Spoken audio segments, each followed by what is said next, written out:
इयत्ता 9वी विषय मराठी।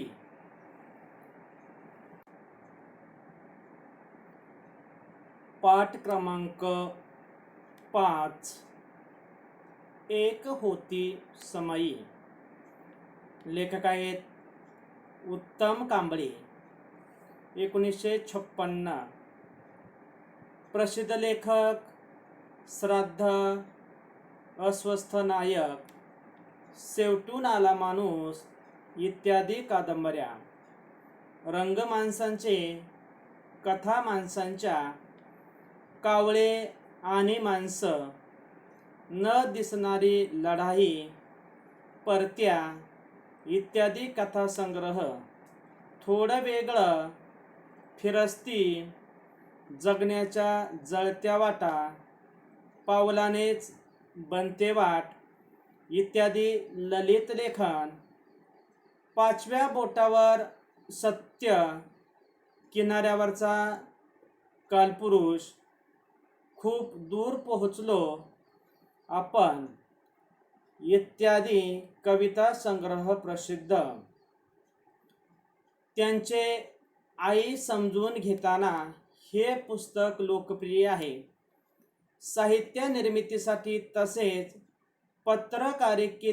पत्रकारितेसाठी विविध पुरस्कारांनी सन्मानित। पाठाचा आशय आहे,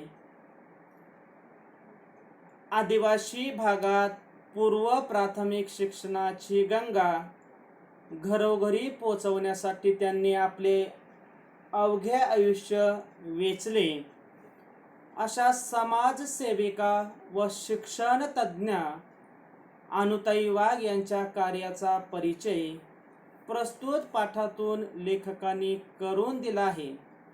प्रस्तुत पाठ डोंगरासाठी काही फुले या पुस्तकातून घेतला आहे।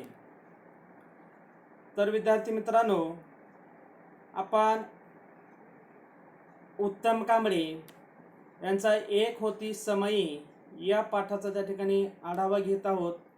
पाठाची जी काही मध्यवर्ती कल्पना आहे, ती मध्यवर्ती कल्पना म्हणजे थोडक्यात पाठाचा आशय देखील आपण या ठिकाणी पाहिलेला आहे की आदिवासी भागामध्ये पूर्व प्राथमिक शिक्षण क्षेत्रातील शिक्षणाची गंगा घरोघरी पोचवण्यासाठी ज्यांनी आपले अवघे आयुष्य वेचले अशा समाजसेविका व शिक्षण तज्ज्ञ अनुताई वाघ यांच्या कार्याचा परिचय करून दिला आहे।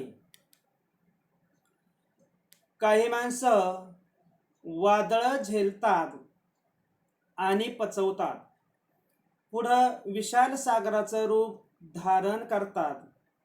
काही माणसं वादळामुळे कोलमडून पडतात, तर काही माणसं वादळ पचवण्याचे धडे दुसऱ्याकडून घेतात।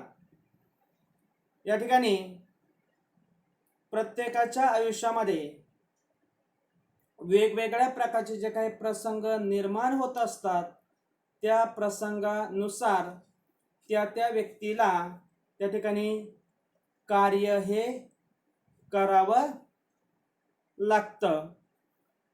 काही माणसं आपल्या जीवनामध्ये निर्माण झालेल्या ज्या काही समस्या असतात, त्या समस्यांचा त्या ठिकाणी सामना करत असतात। संकटांना कधीही त्या ठिकाणी डगमगत नाही। कितीही मोठी जरी संकट आली तरी त्याचा सामना करण्यासाठी सतत तयार असतात।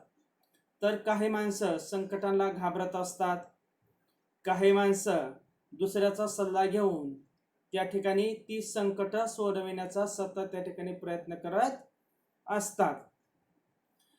आयुष्यभर आदिवासींसाठी डहाणू जवळील कोसबाडच्या टेकडीवर ज्ञानयज्ञ तेवत ठेवणाऱ्या थोर समाजसेविका आणि शिक्षण तज्ज्ञ अनुताई वाघ यांचा समावेश यांपैकी पहिल्या श्रेणीत करावा लागेल। त्यांच्या निधनानं कोसबाडची टेकडी हळहळली आणि परिसरातील सर्व आदिवासींना हुंदके फुटले.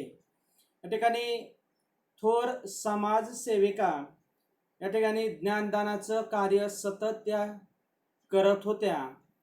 त्यांचा मृत्यू झाल्यानंतर कोण हळहळलं, तर त्यांचा मृत्यू झाल्यानंतर जी काही कोसबाडची टेकडी आहे, ही कोसबाडची टेकडी त्या ठिकाणी हळहळलेली आहे आणि सर्व आदिवासी परिसरातील लोकांना त्या ठिकाणी दुःख झालेलं आहे. अनुताईच्या निधनानं एका व्रतस्थ जीवनाची अखेर झाली. थोर शिक्षण तज्ज्ञ ताराबाई मोडक यांच्या सहवासात वाढलेल्या अनुताईंचं एकूण जीवनच त्याग, कष्ट आणि निस्वार्थी सेवा यांचा सुरेख मिलाप होता. अनुताईंचं जीवन कशाचा सुरेख मिलाप होता, तर अनुताईंचं जीवन त्याग, कष्ट आणि निस्वार्थी सेवा यांचा सुरेख त्या ठिकाणी मिलाप होता. या पाठामध्ये थोर समाजसेविका व शिक्षण तज्ज्ञ या ठिकाणी 2 महिलांची नावं आलेली आहेत. पहिलं नाव आहे त्या ठिकाणी अनुताई वाघ आणि दुसरं नाव आहे त्या ठिकाणी ताराबाई मोडक. ताराबाई मोडक यांच्या संदर्भामध्ये थोडीशी माहिती आपण जाणून घेऊयात. नूतन बालशिक्षण संघाची त्यांनी स्थापना केली. शिशुविहाराची आणि बाल अध्ययन मंदिराची स्थापना केली. ताराबाई मोडक आणि अनुताई वाघ या दोघींनी कुरणशाळा, घंटाशाळा, अंगणवाडी या माध्यमातून आदिवासी भागात शिक्षणाचा प्रसार केला. ताराबाईंना 1962 साली पद्मभूषण हा प्रतिष्ठेचा सन्मान बहाल करण्यात आला. वयाच्या केवळ 13व्या वर्षी त्यांचा विवाह झाला. विवाह असतो तरी काय हे समजण्यापूर्वीच म्हणजे केवळ 6 महिन्यांतच त्यांच्या येवल्याशा कपाळावरील कुंकू नियतीनं कायमचं पुसून टाकलं. वयाच्या 13व्या वर्षी अनुताई वाघ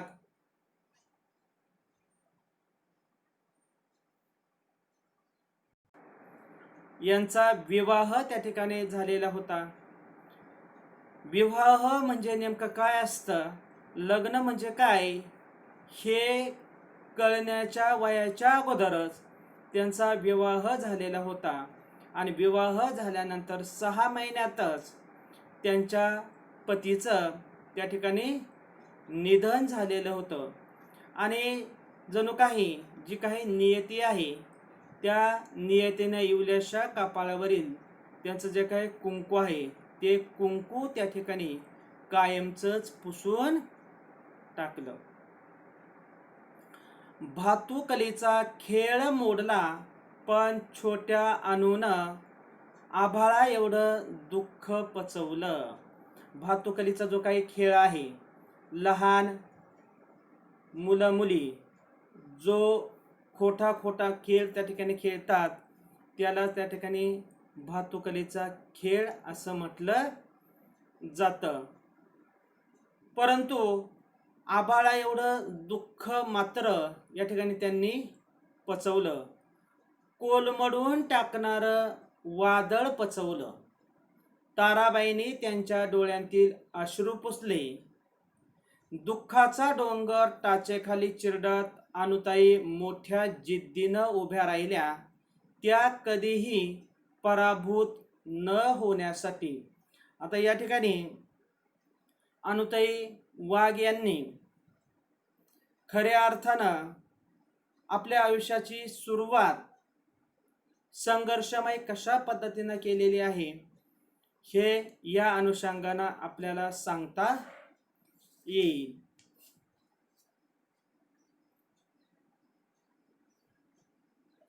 त्यांनी स्वतः शिक्षण घेणं सुरू केलं. पतीच्या निधनानंतर ते शांत बसलेले नाही, तर त्यांनी स्वतः शिक्षण घेण्यास त्या ठिकाणी सुरुवात केलेली होती. बाहेरून अभ्यास करून त्यांनी पदवी मिळवली. समाज व्यवस्थेत पिचलेल्या असंख्य आदिवासींच्या घरोघरी ज्ञानगंगा नेण्याचे व्रत स्वीकारले. आदिवासी समाजामध्ये शिक्षणाचा त्या ठिकाणी गंधही नव्हता. अशा वेळी या समाज व्यवस्थेमध्ये पिचलेल्या असंख्य आदिवासींच्या घरी ज्ञान देण्याचं काम, ज्ञानाची गंगा वाहून नेण्याचं काम या ठिकाणी अनुताई वाघ यांनी स्वीकारलेलं होतं. ग्रामबाल शिक्षा केंद्रानं सुरू केलेल्या पूर्व प्राथमिक शाळेत कार्यकर्ती म्हणून कामास प्रारंभ केला. प्रारंभ करणे म्हणजे त्या ठिकाणी काय तर सुरुवात करणे. त्यांनी कामास आपली सुरुवात केलेली आहे. आणि ताराबाईंच्या निधनानंतर त्या संस्थेच्या संचालक झाल्या. आणि ताराबाईंचं निधन झाल्यानंतर त्या या संस्थेच्या संचालक त्या ठिकाणी झालेले आहेत. ताराबाईच्या रोपट्याचं त्यांनी पुढे वटवृक्षात रूपांतर केलं. वटवृक्ष म्हणजे काय, तर त्या ठिकाणी वडाचं झाड. म्हणजे या ठिकाणी बालग्राम शिक्षण केंद्र हे जे सुरू केलेलं होतं, जे ताराबाईंनी सुरू केलेलं होतं, या बालग्राम शिक्षण केंद्राचा जो वृक्ष लावलेला होता त्याचं वटवृक्षात रूपांतर केलं. वेगवेगळ्या कल्पना, शिक्षणासाठी वेगवेगळे क्षेत्र आणि सातत्याने नवनवे प्रयोग ही त्यांच्या कामाची त्रिसूत्री. या ठिकाणी अनुताई वाघ यांच्या कामाची त्रिसूत्री कोणती, तर वेगवेगळ्या कल्पना, शिक्षणासाठी वेगवेगळी क्षेत्र आणि सातत्याने नवनवे प्रयोग ही त्यांच्या कामाची त्रिसूत्री होती. याच्यावरती त्या ठिकाणी कृती प्रश्न विचारला जात असतो. भाकरीच्या शोधात आयुष्य गमावणाऱ्या आणि दारिद्र्याचा शाप कपाळावर घेऊन फिरणाऱ्या असंख्य आदिवासी बालकांना अनुताईंनी आपल्या कर्तृत्वाच्या पंखाखाली आश्रय दिला. आदिवासी समाजामध्ये त्या ठिकाणी भयंकर दारिद्र्य त्या ठिकाणी पाहायला मिळतं. सतत त्यांना काबाड कष्ट करावे लागतात. 2 वेळचं पोटभर जेवण मिळविण्यासाठी त्यांना त्या ठिकाणी संघर्ष करावे लागतात. भाकरीच्या शोधामध्ये, त्याचबरोबर दारिद्र्यमय वातावरण, असे जे का 2 शाप घेऊन फिरणारी जी आदिवासी जमात आहे, या असंख्य आदिवासी बालकांना अनुताईंनी आपल्या कर्तृत्वाच्या पंखाखाली त्या ठिकाणी आश्रय दिलेला होता. त्यांनी शिक्षणाची ज्ञानगंगा त्यांच्या घरापर्यंत नेण्याचं काम केलेलं होतं. मायेची ऊब दिली आणि असंख्य मनांमध्ये ज्ञानाची ज्योत पेटवली. शिक्षक, मार्गदर्शक, कार्यकर्त्या, विचारवंत, लेखिका अशी विविध रूप व्यक्त करत त्यांनी आदिवासींमध्ये चांगलं स्थान मिळवलं. अनुताईने ही विविध रूप व्यक्त करत आदिवासींमध्ये चांगलं स्थान मिळवलं. याच्या अनुषंगाने त्या ठिकाणी आपल्याला कृती प्रश्न हा विचारला जातो. तर शिक्षक, मार्गदर्शक, कार्यकर्त्या, विचारवंत आणि लेखिका असे विविध रूप व्यक्त करत त्यांनी आदिवासींमध्ये चांगलं स्थान त्या ठिकाणी मिळवलं. रानावनात भटकणाऱ्या आदिवासींना व्यावसायिक शिक्षण देणं तसं खूप सोपं, पण जाणीवपूर्वक आणि आयुष्यात उपयुक्त ठरणारं औपचारिक शिक्षण देणं खूप अवघड. त्यासाठी आवश्यक असते भविष्याचा वेध घेणारी दूरदृष्टी आणि धडपड या दोन्हीही गोष्टी अनुताईंकडे होत्या. या ठिकाणी दिवसभर काबाड कष्ट करण्यासाठी, उदरनिर्वाह करण्यासाठी आदिवासी रानावनामध्ये त्या ठिकाणी भटकत असतात आणि त्या अनुषंगानं त्यांना व्यावहारिक शिक्षण देणं अतिशय सोपं, परंतु जाणीवपूर्वक आणि आयुष्यास उपयुक्त ठरणारं औपचारिक शिक्षण देणं अतिशय अवघड ही गोष्ट त्यांनी त्या ठिकाणी ओळखलेली होती.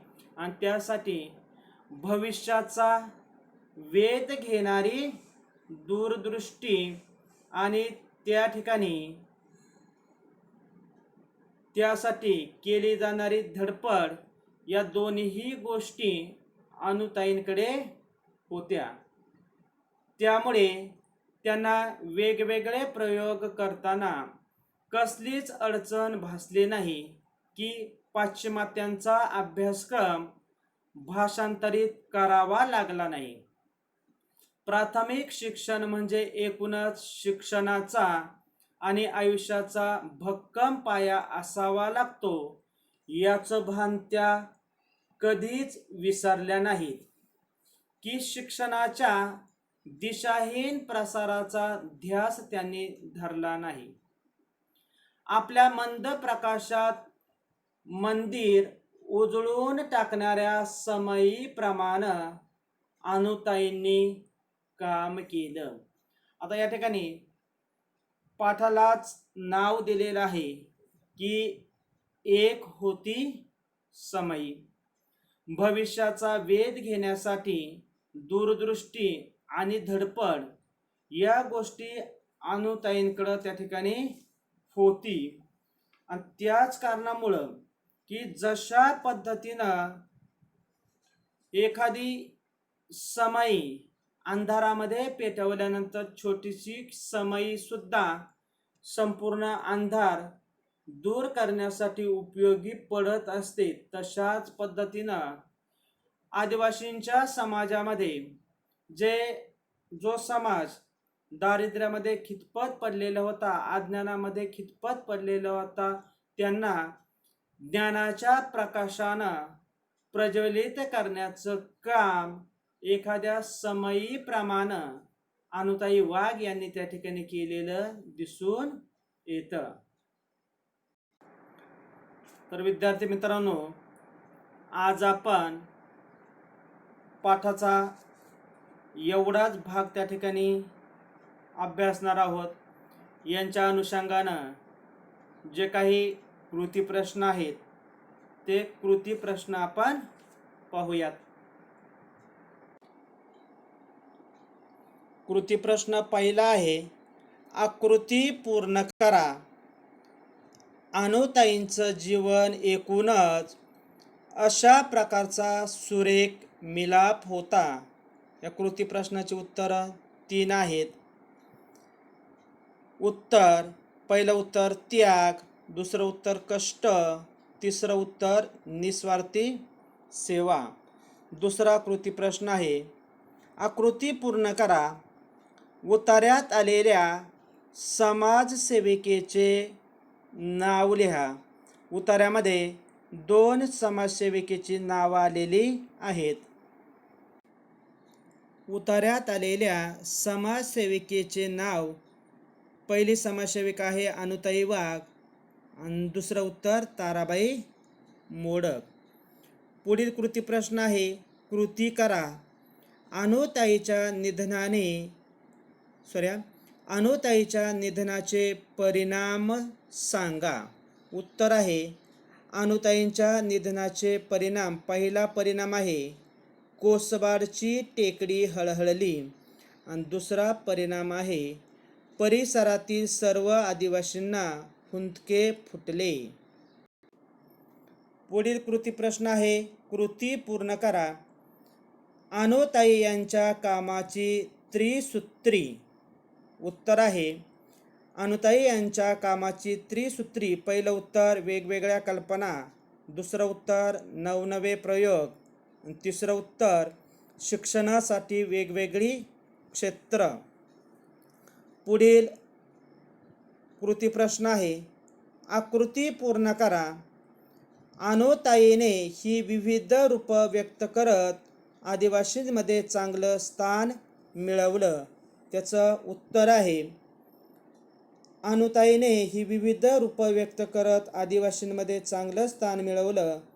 पहिलं उत्तर आहे शिक्षक, दुसरं उत्तर मार्गदर्शक, तिसरं उत्तर कार्यकर्त्या, चौथं उत्तर विचारवंत व लेखक. या ठिकाणी 4 ठिकाणी उत्तर लेखन केलेले आहेत. 5 उत्तरं विचारल्यानंतर विचारवंत आणि लेखक ही दोन्ही उत्तरं त्या ठिकाणी वेगवेगळ्या कॉलममध्ये आपल्याला घ्यायची आहेत. पुढील कृती प्रश्न आहे, आकृती पूर्ण करा. भविष्याचा वेध घेण्यासाठी या 2 गोष्टी आवश्यक असतात. त्याचं उत्तर आहे, भविष्याचा वेध घेण्यासाठी या 2 गोष्टी आवश्यक असतात. पहिली गोष्ट म्हणजे दूरदृष्टी आणि दुसरी गोष्ट धडपड. पुढील कृती प्रश्न आहे, चौकटी पूर्ण करा. आकडा 1, कोसबाडच्या टेकडीवरील समई म्हणून ओळख. उत्तर अनुताई वाघ. दुसरा आकडा, रोपट्याचं वटवृक्ष झालेली संस्था. उत्तर बालग्राम शिक्षण केंद्र. आकडा 3, आयुष्याचा पाया भक्कम करणारे. उत्तर प्राथमिक शिक्षण. आकडा 4, भाकरीच्या शोधात आयुष्य गमावणारे. उत्तर आदिवासी बालक.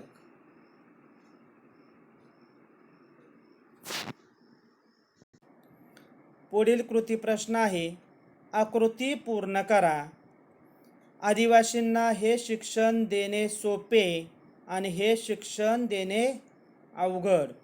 त्याचं उत्तर आहे, आदिवासींना हे शिक्षण देणे सोपे आणि हे शिक्षण देणे अवघड. पहिलं उत्तर आहे व्यावहारिक शिक्षण देणे सोपे आणि दुसरं उत्तर औपचारिक शिक्षण देणे अवघड. तर विद्यार्थी मित्रांनो, पाठाचा काही भाग या ठिकाणी आपण अभ्यासलेला आहे. त्याच्या अनुषंगाने काही कृती प्रश्न, त्यांची उत्तरं देखील आपण पाहिलेली आहेत. जाता जाता एक त्या ठिकाणी प्रश्न की ज्याची सार्थकता थोडक्यात आपण त्या ठिकाणी स्पष्ट करूयात, की अनुताई वाघ यांना दिलेली जी काही समईची उपमा आहे, या समईच्या उपमेची सार्थकता त्या ठिकाणी आपण स्पष्ट करूयात. अनुताई वाघ यांना समईची दिलेली उपमा त्या ठिकाणी सार्थ आहे. ज्याप्रमाणे अंधारात समई लावल्यानंतर अंधार नाहीसा होतो, त्याप्रमाणे कोसबाड या ठिकाणी आदिवासी लोकांमध्ये शिक्षणरूपी अंधार पसरलेला होता. त्या लोकांना या शिक्षणरूपी अंधारामध्ये शिक्षणाची समई तेवत ठेवण्याचे कार्य अनुताई वाघ यांनी आपल्या शैक्षणिक कार्याच्या माध्यमातून केलेले आहे.